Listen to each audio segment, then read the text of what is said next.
Hello and welcome to the Total Soccer Show. I am Taylor Rockwell. Daryl Grove is not with me today, which is probably obvious given that I am doing the introductions. He is away, so instead I called up Yahoo Sports' Henry Bushnell to discuss the U.S. men's national team and many, many other teams. I thought Daryl and I watched a lot of soccer. Then I talked to Henry. He and I talked about the USA's victory over Paraguay on Tuesday night. We talked about which players stood out in a good way and maybe in a bad way. We talked about potential goalkeepers and about potential future national team coaches. We then moved on to discuss some of the other international friendlies from around the world, including why Spain looked better than ever, and that is a bold statement. Why Didier Deschamps might have his work cut out for him when it comes to selecting an ideal starting 11 for France, and why Argentina fans maybe don't need to be so concerned about that 6-1 drubbing from Spain. All of that and much, much more. Like I said, Henry knows his stuff. So, without further ado, joining me now, I've got Henry Bushnell of Yahoo Sports. Henry, thank you very much for taking the time to talk to me today. Thank you very much for having me, Taylor. My pleasure. Now, you are replacing Daryl Grove. That shouldn't mean that you feel any inclination to do a British accent. So don't worry about that. You can just use your usual voice. Okay. But there is a lot of pressure. I was telling Daryl via email, I listen to you guys all the time. Best soccer podcast out there. So oh, thank you. I feel like I have a lot to live up to.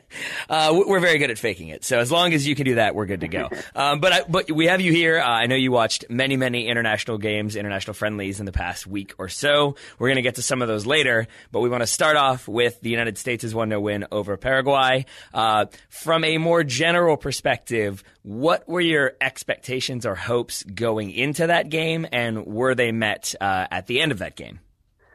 I would say so I didn't have many expectations, to be completely honest. Mm-hmm. And I sort of, especially coming off the Bosnia game, and obviously a different roster this time, I would say my takeaways were, I was generally, I don't want to say I was more negative than other people. I was less enthusiastic coming away from it than I think some other people were. Because I don't think there were any players who, aside from, I mean, we'll get to players later maybe, but aside from one or two, there weren't many players who really stood out as very bad, but I just didn't think that it was I didn't think Paraguay turned out to be a very good friendly opponent, and that they really didn't come at the U.S. too much, and put the players under the type of pressure that I would have liked to see them put under in a friendly like that. Yeah, I think in your quick take recap of it, which we'll link to in today's show notes, I think you said they were more interested in breaking legs than scoring goals. Yeah, something like that. Yeah, I tweeted that or something. Yeah. It was like they were. Go ahead. Oh, I was going to say, yeah, it was definitely far more physical than I thought it would be for a quote unquote friendly. Right. Yeah, and they were more in general. They were more they sat back and sort of asked the U.S. to come at them, and the U.S. wasn't really. So they had some players that could, and I don't think the U.S. made a point to play defensive, but just the way that they were set up in that 4-1-4-1. I'm sure you guys talked about last night. They didn't really have a number 10, and the wingers were they had a right footer on the right and a left footer on the left, and they weren't too aggressive. So the U.S. wasn't really set up to break down a team that was kind of asking to be broken down. Yeah, and we did talk about that a little bit. We ended up recording until the wee hours of the morning. And basically, I think our takeaway was that we were okay with the 4-1-4-1 being the sort of bedrock of the U.S. foundational approach if it meant that they could then evolve from there, and if they could have different looks when it comes to playing teams that aren't, say, Portugal. And it seemed like in this game, to your point exactly, there wasn't that number 10. There were left foot on the left side, right foot on the right side. There weren't many options through the middle, and it kind of felt a little bit disjointed. That said, it's a hard thing to say because it's a 1-0 win, but it's a 1-0 win where there weren't no completed crosses. I think only 3 shots on target. So I do think that there are worrying signs there. Do you think that this is a system where the United States can kind of go from that 4-1-4-1 and then evolve a little bit more as we go? Or do you think this is sort of a thing that we're going to see from Dave Sarachan, and then maybe if and when there's a new manager, we kind of throw that out and start again? I do. I think it's the latter more, or maybe not throw it out, because I do. As you said, I think it's something that we can work from. But one of the big things here is obviously Christian Pulisic and where he would fit into this. And if you can maybe the eventual formation that the U.S. is playing at this time next year, or next summer's Copa America or something like that, is with it's still a 4-1-4-1. It's Pulisic wide, but it's almost like an unbalanced 4-1-4-1 where, maybe the left winger is a more, defensive winger, and you have like those dual number 8s again in the middle. But it's Pulisic on the right, and he sort of has the freedom to do whatever the heck he wants and go wherever the heck he wants. But yeah, as you this is certainly not set in stone. And yes, like when they get a new coach, which is not going to be Dave Sarachan, by the way, like right. There will be changes made.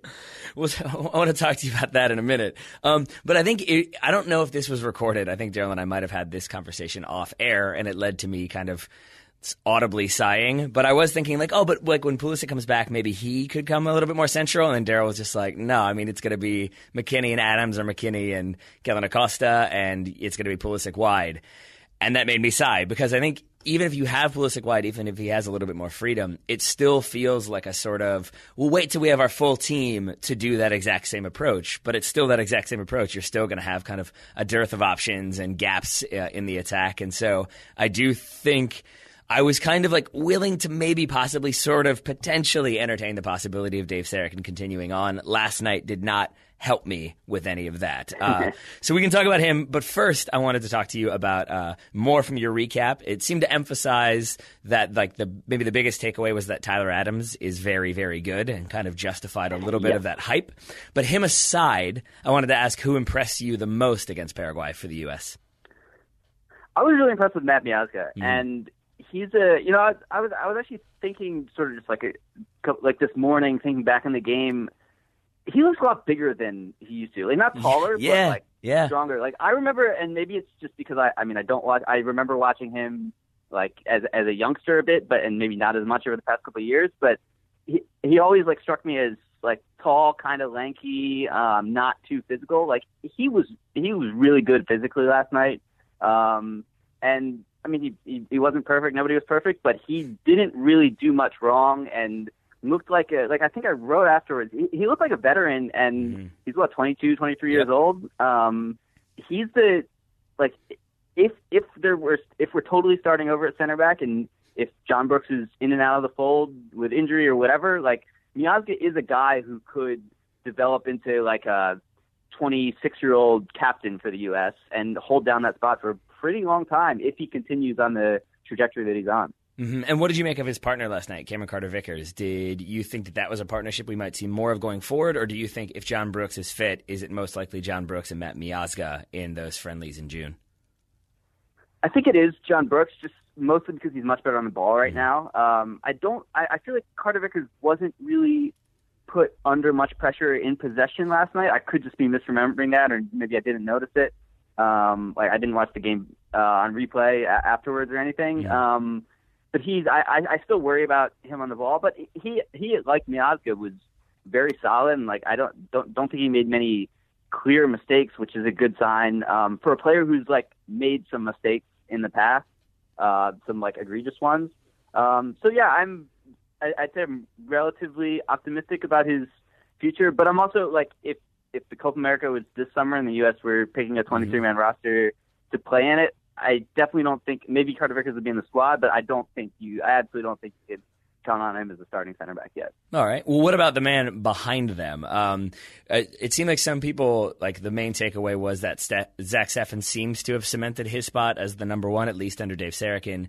Do you agree with that, or do you think maybe we need to see a little bit more from him in order to get that spot, or do you think that there are other players out there who maybe could rival him for the starting spot for the U.S.? I do think it's almost his by default right now. Just because they're, I mean, whether it's about whether you consider Brad Guzan still an option, I guess. And I guess we don't really know the answer to that right now. But I do think that Steffen, almost solely based on club performances, is probably be ahead of Bill Hamid right now. But yeah, there really just aren't that many strong options. And Steffen, almost everything he's done over the past year, especially with Columbus and now with the national team, has been positive. So I certainly wouldn't say he's undisputed number one, but I think he probably, if you had to make a goalkeeper depth chart for the U.S. right now, yeah, he would probably be number one.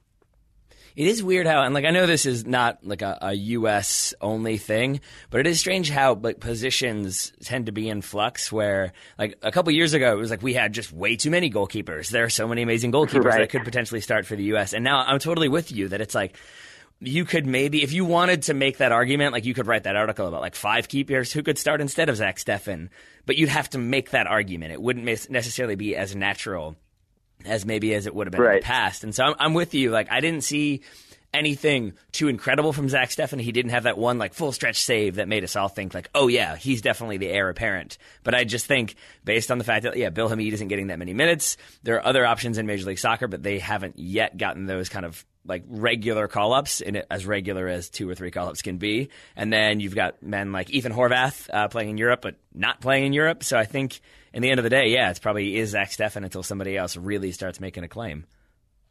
Right, and everybody else is like Horvath made that mistake in the Portugal game. Right. Like there's other people like Cody Cropper hasn't really become what people thought he would become. Alex Bono's fine, but I don't know if he's on the level of Steffen right now. So it really is. Yeah, as you said, like the U.S. It wasn't just 5 years ago. Like the U.S. has had a history of producing. Like that's the one position that people like more U.S. goalkeepers have gone abroad and starred than any other position. It's like U.S. is almost like internationally like known for their goalkeeper production if they're known for anything like in terms of producing players. And sort of now we've sort of just hit I don't know if black hole is the right term, but there's sort of like a gap in the production line. Well, now we can maybe be known for creating central midfielders because we had Weston McKennie there, didn't play due to injury, but we also had Tyler Adams there, and I think he was the kind of the star of the evening. Even if some other people got their debuts and Bobby Wood scored, I still think it was Tyler Adams who impressed the most. Was there anything in particular that you saw from Tyler Adams that you thought really made him stand out, or was it just overall the level of energy, the work ethic, the distance covered that made Tyler Adams potentially your MVP, or was he your MVP in that game? Yeah, he probably was, and I think it's the one thing with him is he's like we know he's going to cover a lot of ground, and he's really good, like pressing a midfielder, like being right on his back and winning balls really all over the field. Like we've seen that with the New York Red Bulls all the time, and we even saw it some like when he made his debut for the U.S. in the Portugal game. The one thing I was actually it's almost not like a real thing, but especially early on, he just looked really comfortable and confident on the ball. I don't know if it's like again, like this isn't like a real tactical thing, but he like in the Portugal game, it almost looked like he was like it was a victory for him that he just held his own against some of the like better players in Europe. Here it seemed like it seemed like he knew he was one of the best players on the field, and he played like it. He influenced the game in a bunch of different ways, like both sides of the ball.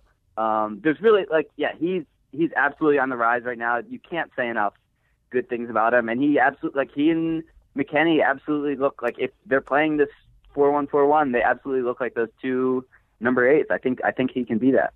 All right, so we've got McKennie, we've got Tyler Adams. That makes me feel happy. Then we had like the kind of holding midfielder, and this is the reason why I enjoy. I love Daryl Grove, don't get me wrong, but I do enjoy having different people on from time to time because when it's just the two of us, I feel like we end up like advocating different sides of an equation, or not even advocating, but I think Daryl is a big fan of Will Trapp, and I think I am less enamored of him. Not to say that I don't like Will Trapp, just to say that I don't think I have as strong feelings about him one way or the other. It seemed like he had a pretty solid evening. It seemed like he did a very good job wearing the captain's armband, directing traffic. What did you make of Will Trapp in that number 6, that holding midfield role? Yeah, it's interesting. I would more side with you on that. Again, like it's nothing against him. I think he's a very good MLS player. But I don't see him really as a potential national team regular starter or contributor going forward. And it's not anything. It's definitely not anything he did last night. As you said, he was good last night. But this goes back to my original point. I don't think he was really tested in the way that he needs to be tested on an international level last night, because Paraguay didn't put the U.S. under enough pressure with the ball, and so Trapp wasn't under enough pressure defensively. And I think so he wasn't. The big thing with Trapp is whether he's fine on the ball, He made one really nice pass last night, right, down to Vivania down the line. But the question with him is whether he has the athleticism and the physicality, and sort of just like covering the ground across the field to shield the back line, like that player in that 4-1-4-1 has to do. And he didn't do that poorly last night. He just didn't have to do much of it, I didn't feel like. And that's why I was like, he was good, and I think some people had him as the man of the match.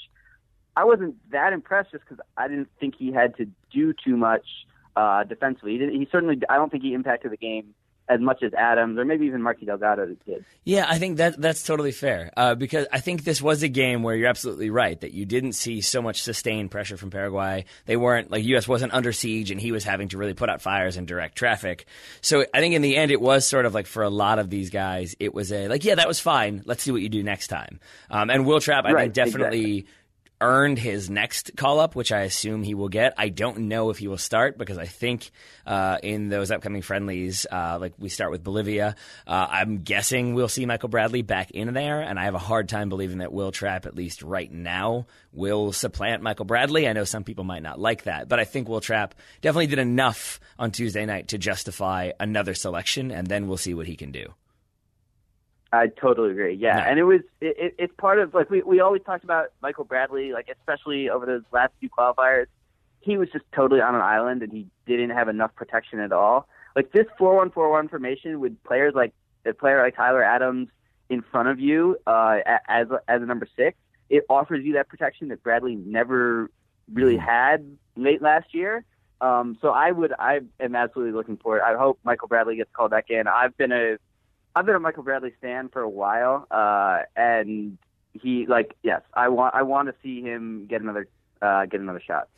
That's funny. I feel like things have reached a point with Michael Bradley where there needs to be some sort of, like, secret sign of, like, it's raining outside, and if you say, like, indeed it is raining, then we'll both know that we're Michael Bradley fans and we can kind of discuss it openly, because otherwise I always get a little bit nervous. But that's good to know. So we'll see about that one.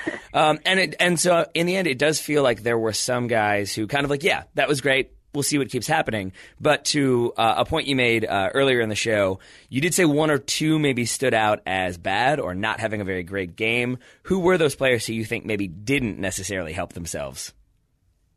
I really was not impressed with Bobby Wood, and it's not like a novel idea or anything. Other people have had the same reaction, and really anybody who's watched him over the past 6 months, unfortunately, has probably had a similar reaction. So it's interesting. I think with Bobby Wood, his style almost, like, amplifies his swings in confidence, because he is this player who, when he's going well, he's just like, he's running all over the place. His work ethic really stands out, and his movement offensively really stands out. And if he can put, like, a good shot or two on goal at the end of those, like, runs that he makes, then he really looks like a solid player, and he looks like he should be an every game starter for the national team. But when he's not good, and when he's running right into, when getting the ball and turning and running right into defenders, or when his first touch just totally breaks up any attacking momentum the U.S. has, which is, like, really what it was last night, he really sticks out as a negative, and as, like, somebody who limits what the U.S. can do going forward. And I thought that's what it was last night. And it's really unfortunate, because this would have been a great opportunity for him to get some confidence that he's not getting at the club level right now. But I don't think he scored the goal, but I don't think he really did much other than that was positive.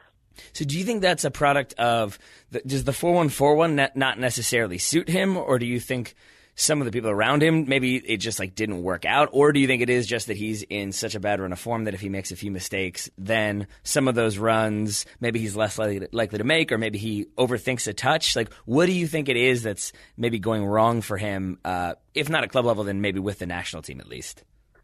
I think it's actually a combination of all three of those things that you just said. I don't think he can really play up top with nobody near him, because as we've said, and as other people have made the point, like, there was really just, he had to connect with players, with other U.S. players. He essentially had to go wide and connect with one of the wingers, or one of the central midfielders making a run. There just wasn't anybody to play right underneath him and sort of connect passes with him.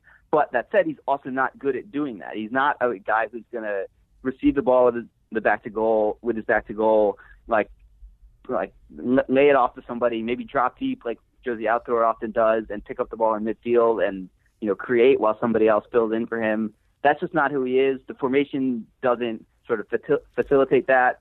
And yeah, the players around him just didn't really create. Like, the other way he can be effective, obviously, is if he doesn't have to contribute to build up play at all. If he's just that poacher in the box and he's making runs in behind, but nobody was really providing him with those balls when he was running in behind, and nobody was providing him with the good crosses. So there weren't really many opportunities for him to be successful, and the opportunities that he had to influence the game weren't really in the areas of his strength. So if we look at maybe some of the players who didn't necessarily help themselves, we looked at some of the players who did okay and some who did better than okay. What we haven't necessarily talked about is the man in charge of that whole team, Dave Sarachan. You said earlier that you do not believe that he will be the permanent manager after the World Cup. I think I'm inclined to agree. Do you think, as a lot of people have, I guess alleged is the wrong word, but maybe written or thought, that he was trying to justify potentially getting that job on Tuesday night with some of his selections, with some of the way he's approached substitutions? Do you think he was trying to say, look, I can manage this team to a win, so maybe give me the job? I'm going to split the answer down the middle. Sure. I honestly don't know. I think people have gone a bit too far. If that's people's takeaway, I think it's going a bit too far. Because I do think that a fair amount of these selections, and Dave Sarachan hasn't just been sitting down in the office and making all these decisions on his own. He's been talking to other people who work for U.S. Soccer, and obviously, this isn't breaking news or anything. He's obviously been communicating with people, and these aren't all his decisions. That said, I don't know why he was so hesitant to make substitutions last night. That just didn't make much sense. It could have been just an honest mistake on his part. But that, I get that that's why people are thinking that this is him trying to prove his worth as a potential candidate for the job. But I really don't think that he will eventually be a candidate for the job. Is there one, not to put you on the spot, but is there one person that, if somebody asked you, I guess I'm asking you, but if somebody in U.S. Soccer wanted your opinion, is there someone who you would like to see maybe given a little bit of consideration, if not outright hired? Yeah, so other people have asked me this too, and I really don't have a strong answer, but if you're forcing me to pick one name, if other people force me to pick a name, I've always said Greg Berhalter. Pick right now. Yeah, so I'm going with Greg Berhalter because I just really like what he's done with the crew. And I mean, obviously, he has connections with U.S. Soccer. There's not much that I don't like. In the past, a year ago, I would have said Jesse Marsch probably. But I've really been impressed with Greg Berhalter. And I mean, that said, there are probably a bunch of international names that if you put in front of me and you said, this guy's available, should we hire him? Yeah, I'd probably take him. But I think Greg Berhalter would be a good, realistic. I take him over Peter Vermees, for example. All right. Well, future potential technical director for U.S. Soccer or athletic director or whatever they're going to be having. There you have it. So Henry Bushnell votes Greg Berhalter. There you go. Much, much more information from Henry in just a second. We talk about many, many of the international friendlies and what that might mean for some of those teams going forward, especially with an eye towards the World Cup. But first, I wanted to let you know that today's episode of The Total Soccer Show is brought to you by Squarespace. You know Squarespace. We know Squarespace. We use Squarespace. They make it easy to create a website that really stands out by yourself. They offer beautiful templates from world-class designers, powerful e-commerce functionality that lets you sell anything online. We have obviously used that for the Total Soccer Show store. We've used many of their other features, including their 24/7 award-winning customer support. That's definitely one of those things that even if you don't use it, it's nice to know it's there. So in just a moment, Henry and I are going to be looking at some of the international friendlies that happened in the past few days. I was thinking maybe some of the folks who participated or didn't participate in those games who might want to use Squarespace's services include Leo Messi. He could maybe create a help wanted website where people could apply to be his international teammates. That might help Argentina a little bit. Maybe El Tri fans want to create rival We Love or Hate Juan Carlos Osorio websites. Those would be popular. And maybe England fans who obviously need a reason to be angry or worried about the upcoming World Cup for their national team could create a site that just randomizes things to worry about. So you click random and it says Harry Kane's fitness. You click random and it says lack of English players in the Premier League. You click random and it says penalty kicks could be a thing. I think all of those would be appealing. But maybe that's just me. But if those people or you, the listener, wanted to take advantage, you could head over to squarespace.com for a free trial. And when you're ready to launch, use the offer code TSS to save 10% off your first purchase of a website or domain. That's squarespace.com for a free trial. When you're ready to launch, use TSS to get 10% off your first purchase of a website or domain. Thank you very much to Squarespace for sponsoring today's program. Now back to my conversation with Henry. So I think we've talked plenty about the U.S. national team, but I know that you also covered many of the teams going to the World Cup. That wasn't meant to sound as harsh as it did, so that's a bummer. But I do want to talk to you about some of those international friendlies. Daryl and I have been pretty hyped about Brazil. We can talk about them in just a second. But it sounds like maybe from the recap you wrote, which again we'll link to in the show notes, it sounds like you're thinking maybe Spain are looking like the favorites or at least possible contenders. Yeah, so I think there's a group of I'd say 2 weeks ago I thought there was a group of 4 favorites kind of, and that would be Brazil, Germany, Spain, and France. Mm-hmm. After these international friendlies, I'm kind of cutting that down to 3. I think France has way too much uncertainty right now to put them in a class with the other 3 teams. And yeah, I think Spain just I don't know they really don't have a weakness. Like they have 2 of the best center backs in the world. They have 2 of the best fullbacks in the world. They have probably the best goalkeeper in the world. And they have a midfield and wingers that have been having international success for years. I mean, 2014 World Cup aside, and been having club success for years. And they looked awesome against Germany. I mean, both Spain and Germany looked awesome in that 1-1 draw last week. And they obviously looked awesome against Argentina and beating them 6-1. So yeah, I would actually I'm coming out with power rankings tomorrow, some revamped power rankings. So a little sneak peek of those. I'm going with Spain. I'm putting Spain at number 1, slightly ahead of Brazil. So, yeah, you mentioned they had no problem scoring goals against Argentina. But I want to talk about the people who will potentially be doing that goal scoring. You mentioned that it seems like it's maybe a battle between Rodrigo and Diego Costa for the starting spot. Alvaro Morata, also a contender. What do you think Spain are going to be looking for from that center forward, from that striker, and who do you think best fits that bill? Yeah, so it's almost... They've sort of had the striker position has been a problem position for them over the years, whether they've been, experimenting with false nines or just searching for somebody to fill that role. It's almost like you really don't have to contribute to build up play that much because they can create chances without that proper number 9 to like play the ball into his feet or anything like that. So that's why, like Rodrigo, for example, in the Germany game, he didn't contribute too much, but he makes one really nice diagonal run in behind. Iniesta picks him out, and he finishes with one touch. Like it's that you basically just have to be a goal scorer and be able to finish off chances.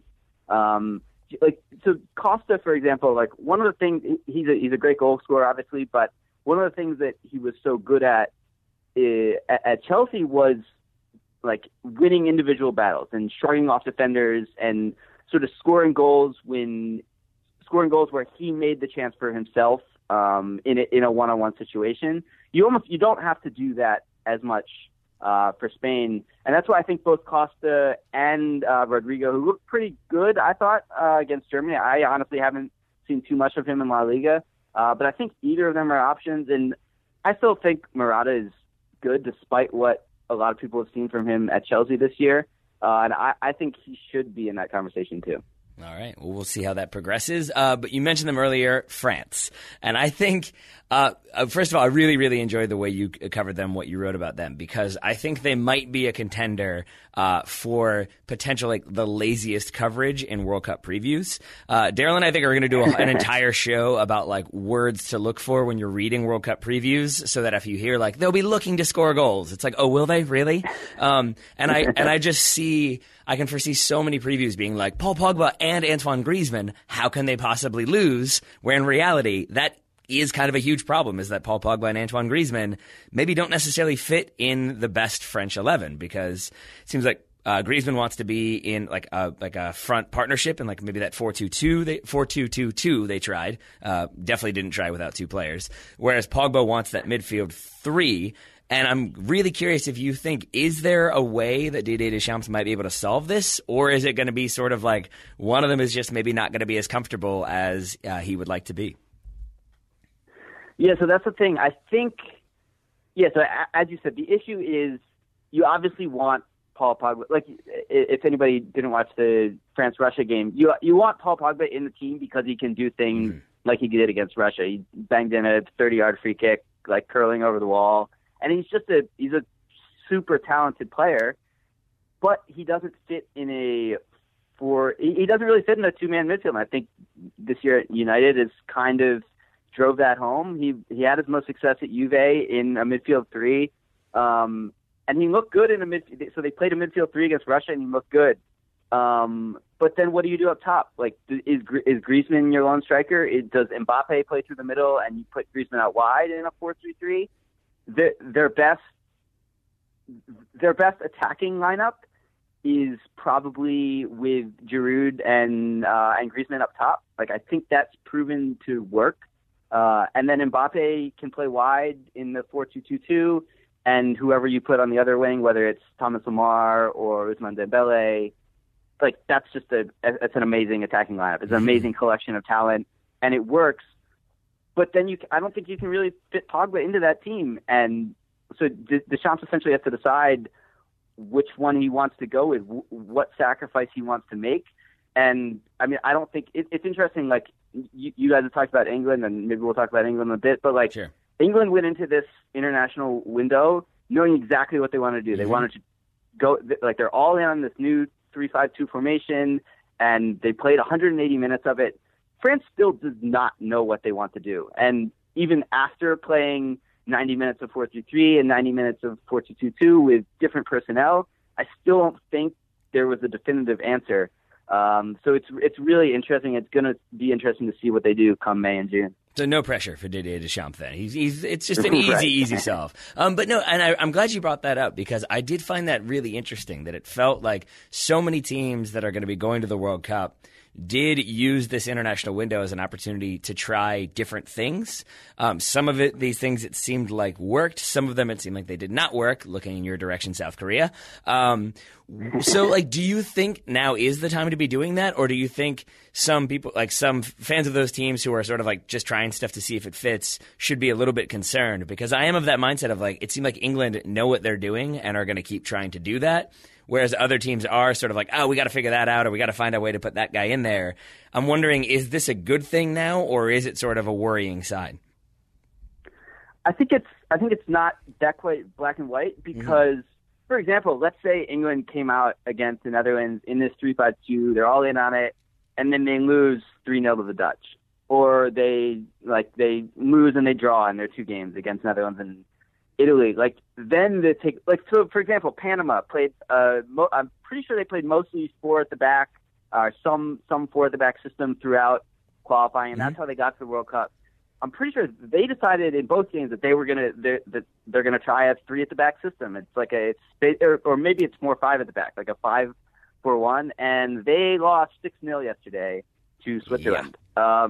So then, like, in that case, then it doesn't look as good. So I think there are merits to both strategies, and it also depends on where you're coming from, obviously. Like, there are some teams who, throughout qualifying, were experimenting with different shapes all the time, and France was one of those teams.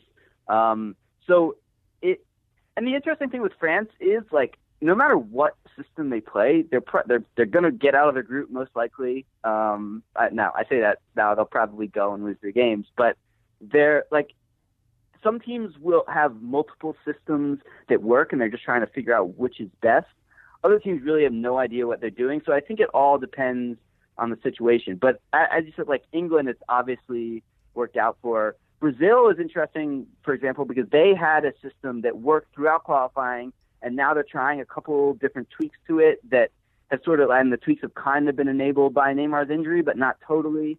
And even Germany tried a 3 at the back system back in November, but it looks like now they're set on 4-2-3-1, and that's what they're going to go with. So it really depends on the situation, I think. Is there a chance, speaking of Brazil, that Chiche looks at things and thinks, maybe I kind of want Neymar to be injured for the World Cup? Or do you think he is definitely the type of player that they need, the rallying force, the leader that Brazil will be looking for? Or do you think some of these friendlies maybe showed that even if Neymar isn't there, or maybe if he's not there, they might be able to play more as a unit? I think they're definitely better with Neymar, but I also think these friendlies did show, and it's not necessarily a huge surprise, but let's say for some reason Neymar misses the whole World Cup, I don't think that rules Brazil completely out as a contender. But the one thing that Neymar will allow them to do, so let's say they go with what they did against Germany and they play with Fernandinho and Casemiro and Paulinho in the middle. I think against some teams they're gonna struggle to break some teams down and create enough going forward if they don't have Neymar with that system. If it were just Willian and Coutinho on the wings. But with Neymar, you have the ability to be very solid defensively and also have a dynamism going forward that you just don't have without him. Now, as we saw in the 2014 World Cup, and as you kind of hinted at, there's a chance that they could become too dependent on Neymar, but I don't think they really were too dependent on Neymar during qualifying. I think the system has sort of solved that issue. So I think they're certainly better with Neymar, and there's not really any way that they would be considered better without him. And then looking at Brazil's defense, I wanted to ask you about 2 positions, 4 players specifically. First one would be at center back. I my understanding, because I can't claim to have an insane amount of familiarity with Brazil aside from the fact that it seemed like Marquinhos had cemented his spot as one of the center backs. Now it seems like maybe he has not cemented that spot.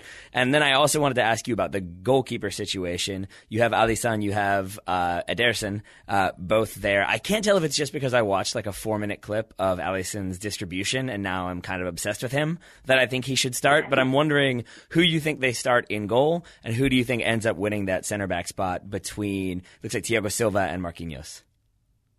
Yeah, so I think it looks like it's going to be Alisson in goal.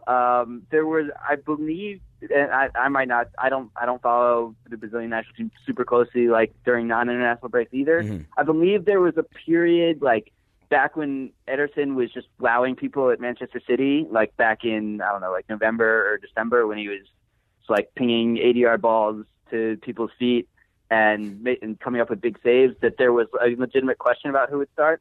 But I'm pretty sure now it's going to be Alisson. He's going to be somewhat soon, I bet he's going to be the most expensive goalkeeper ever. He'll probably be bought by one of the top clubs from Roma, and he's going to command a huge fee. He's really good. He's in his prime.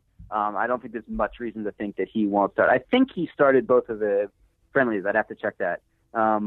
But yeah, and the center back situation is the one that's really, I'm honestly not really sure what the thinking is there. There's a chance that it's matchup based and maybe they want to Thiago Silva is probably better physically than Marquinhos, I would say. And when Serbia's in their group, for example, and if you're going up against Alexander Mitrovic, maybe you want a more veteran physical presence in there. As opposed to Marquinhos. But that did surprise me. I thought that Marquinhos and Miranda had sort of locked down the 2 center back spots there. But maybe it's something that they're just looking at as, let's maintain our options and make sure that Thiago Silva is still in the fold if we need to go to him. Well, sticking in South America, we'll move from Brazil to Argentina. I know Lionel Messi did not play in either of their friendlies, but even with that said, do you think Argentina should be worried given the results? So I guess kind of. Like, it's hard to... That's a good answer. I really appreciate that all of your answers are, like, very nuanced, and you haven't done the, like, I'm going to tell you why they're in lots of trouble. Like, I very much appreciate nuance and subtlety. So well done, Henry.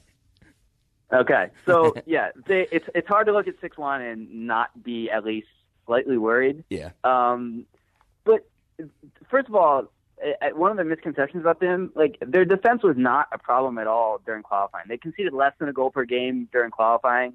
Their issue in qualifying was basically the attack in games where Messi didn't play. And that was a significant number in qualifying, and that's why they struggled that's why it came down to the last day. And yes, like, they've struggled to build an attack around Messi, too. Like, there are certainly issues there, and that's one of the big things that Sampaoli has to solve. But the defense isn't really the problem. So I think a lot of teams would have been, like, conceded 4 or 5 or 6 to Spain on that day. And yes, they totally fell apart in the second half, but I'm honestly not too concerned. But that said, I'm also not too enthused about a 2-0 win over Italy, just because it's not really about, like, I don't think much of what they did without Messi really matters at all, because it's all about how Sampaoli is going to sort of adapt his system to Messi and fit players around it. I was going to ask you about that because Jorge Sampaoli, for those who remember those Chile teams, very aggressive, very high energy, very high press. Is that sort of what he's doing with Argentina? Is he modifying that a little bit, or is it something else entirely, given the personnel he has there? Right. So I don't think we 100% know yet, but it's sort of like a modification, because those Chile teams, for example, like, they needed 11 players 100% of the time, sort of like full bore, going at opponents. Oh yeah, didn't they never make substitutions? Wasn't that one of their things? It was like the same 11 players. I think he only ended up playing like 13 players in the World Cup or something like that. Could be. I forget. But yeah, it's just like this 100% intensity 100% of the time. And I'm not sure you can really, you can't go all in on that with Messi, because you don't want Messi running himself ragged and closing people down and being like an attacking midfielder in that system would have to do a ton of running off the ball. And that's one of the reasons, like, he had a player, this is a bit of a tangent, but, like, he had a player, Jorge Valdivia, who, like, I'm pretty sure the 2010 World Cup, he sort of took out of the team. He was, like, their best creative player, but he couldn't really play him because he wouldn't do enough running and he wouldn't do enough defensively. So, but obviously you're not going to take Messi out of the team. So it's a question of how can you adapt the system so you're still pressing opponents and you're still trying to win the ball back as much as possible, but it's not this 100% intensity all of the time, where you take the foot off the gas pedal and more play to Messi's strengths and focus 100% of, like, your Messi plan on getting him the ball in dangerous positions with dangerous players around him. All right. I want to talk about Mexico as well before I let you go. Seems like things are, as ever for Juan Carlos Osorio, okay. Like, win a game, lose a game, maybe still have a lot of pressure on him, but it also sounds like he's got a lot of injuries to deal with. What is the kind of overall state of the Mexico national team after these friendlies, looking ahead to those upcoming friendlies, to the provisional roster date, or deadline, rather? Right, so as ever, Osorio sprung a big surprise with his formation in the first game. He played like a 3-3-1-3 kind of, yeah. And as ever, Mexican fans did not like it, and they were, like, calling for him to be fired and stuff after the game, and saying that he shouldn't, like, that he's awful. I've always enjoyed Juan Carlos Osorio's teams, and I think he's a pretty good coach. And I thought so they beat Iceland 3-0, which was, and maybe that was flattered them a bit, but it was a good result, and I thought it was a decent performance. The biggest issue that he's going to come across is, so as you said last night, 3 injuries to center backs, including Diego Reyes, who is both a center back but also potentially a defensive midfielder in that 3-3-1-3 formation, sort of like shielding the back line. So Reyes' injury probably isn't serious, but it sounds like the other 2 might be. I haven't seen any updates this morning. This is to Nestor Araujo and Carlos Salcedo. So that's a real worry for them, and it could almost, like, necessitate another formation switch, because he might not have enough center backs that he can count on now. Because all 3 of those guys are center backs. Essentially, one got injured. So I think it was Araujo got injured. Reyes came on for him. He had to come off at halftime with an injury. Salcedo came on for him, and Salcedo got injured in the second half. So it was a really brutal night for Mexico after what would have been a decently positive and optimism-inducing international break for them. Mm-hmm. So that's really the big worry right now. Other than that, I think they're in pretty good shape. They have a lot of attacking options, no matter what formation they play. So I'm relatively optimistic about what they're going to do in Russia. I definitely think they'll get out of their group, but the injuries are big worries. All right, U.S. fans who aren't ready to hear this conversation, you can go ahead and either turn it off or earmuff it. But I did want to ask about Jonathan Gonzalez because I am definitely one of the people who thinks that he will both go to the World Cup with Mexico and play for Mexico. That said, as far as I know he didn't play in the first game. I don't think he got minutes last night. Were you surprised to see him not as involved in those friendlies? And do you think we will see him either playing at the World Cup or even at the World Cup? Yeah, I was somewhat surprised to see him not involved. I thought he would have at least. I expected him to be in the squad, and I expected him to at least get a chance. But it's the type of thing you never know what that signal is that he didn't get much of any. Yeah, I'm not even sure if he got in last night. I don't know what the signal is. Maybe you never know. It could be that his roster spot is secure, and they're just looking at other players. But I honestly would doubt that that's the case, so I would think this is somewhat worrying as far as if you wanted to see him at the World Cup, and I did want to see him at the World Cup, to be honest. But yeah, I don't know. As you said, I did expect him. I expected him to get some playing time, and I wanted him to get some playing time, and he didn't really. All right. Well, Henry, you have done an excellent job. Before we go, two things. One, I wanted to ask: are there any other teams, players, results that you think our listeners need to know about, or have we covered enough for you to feel satisfied? I think. So you guys already covered England extensively. I think the one other would be Belgium, who looked very entertaining, but not necessarily good. They looked the way I put it in. The way I put it in writing this morning was that they look very Roberto Martinez-y and 2015 Everton type of sense, but with a lot more attacking talent, essentially. So they're playing Lukaku and Hazard and Mertens as a front three, but Mertens and Hazard in sort of free roles, and then De Bruyne behind them. So they're playing all of their four big-name attackers, but with very, not too much defensive structure.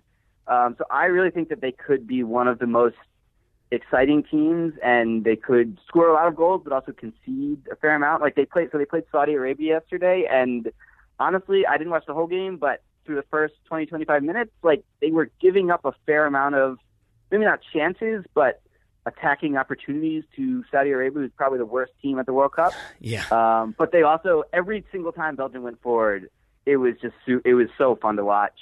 And they can play direct to Lukaku, and Mertens and Hazard can run off him, or they can play through Mertens or Hazard with the ball at their feet. And De Bruyne can just pick out any player on the field from anywhere on the field with a pass. So I was really excited to see that those four were all playing together. That said, I don't know if it's going to be the best thing long term when they get into a knockout stage game with Spain or somebody. So you said you were going to be redoing your power rankings. It sounds like you've got Brazil, Germany, and Spain as your top tier, those three teams. Would you say Belgium joins maybe France and a few others in that second tier? Yes, I think it's okay. I think France would be 4, and then Argentina and Belgium are sort of right after them, and then it goes to, and then probably England and Uruguay would be in that next year with Portugal and Colombia. Okay, so England third tier. I'll be sure to let Daryl know that you said that. Out of context, I'm sure he'll appreciate it. But final thing I wanted to ask you, Henry, before I let you go, where can people hear or read more from you? Yeah, so if you can follow me on Twitter is probably the best way, at Henry Bushnell. Pretty simple. But yeah, so the Yahoo Sports Soccer page, you can find all the content there. Do some other sports occasionally as well, but mostly soccer. And yeah, that's the best way to follow. No video or audio, no multimedia right now, but yeah, so if you want to read anything, it's all at the Yahoo Sports Soccer page. Well, we'll work to change that by having you on more regularly, because I will say on a personal note that your name is one that Daryl and I, it's become one of those names. There are a few of them where it's like, oh, did you read Doyle's piece? Did you read Henry's piece? Like, it goes back and forth with that, where we read a lot of you. So we very much appreciate what you're doing and your willingness to come on the show and talk about many, many, many things. So Henry, thank you very much. Thank you. I appreciate that, and I appreciate all you guys do. As I said, it's almost every day listen to me. So, yeah, thanks a lot. Excellent. Well, we will plan to have you back on when the friendlies come up, and then obviously during the World Cup as well. So, Henry Bushnell, thank you very much, and have a wonderful day. Thanks, Taylor.